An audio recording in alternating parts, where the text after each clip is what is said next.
Now we're joined by the Shadow Communications Minister, Jason Clare.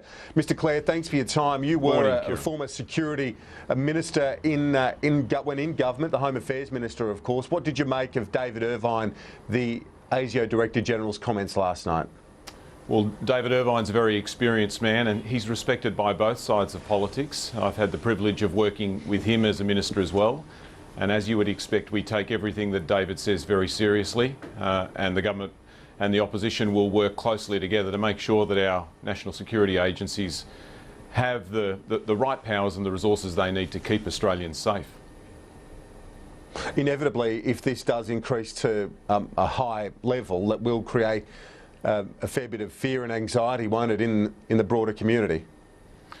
Well, look, I think Australians are aware of what's happening overseas and the potential impact that might have in Australia. Australians should be reassured that we have very good men and women in professional organisations who know what they're doing. Over the course of the last decade or so, ASIO and our other national security and law enforcement agencies have helped to foil 4 attempted terrorist plots.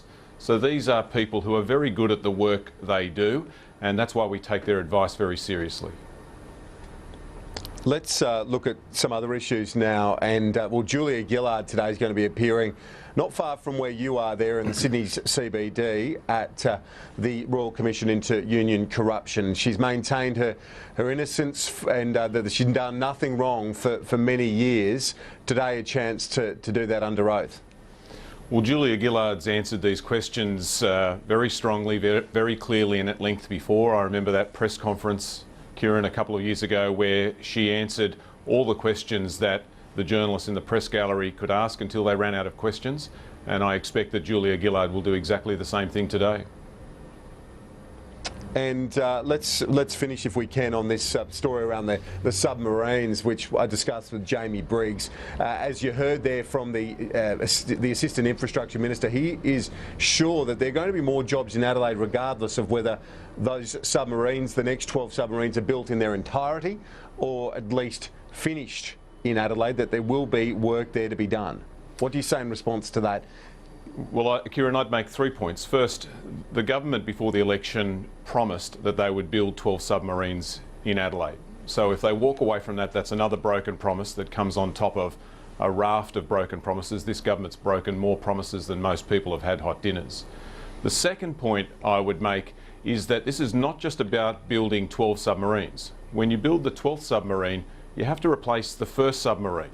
And so what you're creating here is an industry that could last decades and decades and decades.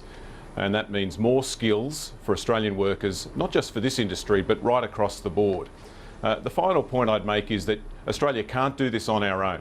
It will require the help and the support of countries and our ally in the United States, but also other partners who are very good at this work. Because of the nature of what a submarine is and what a submarine does, because it's so important as a national security asset, it's important that Australia has the ability to assemble it, that Australia has the ability to upgrade it and integrate it and maintain it in Australia. Jason Clare, thanks for your time this morning. Appreciate it. Thanks, Kieran.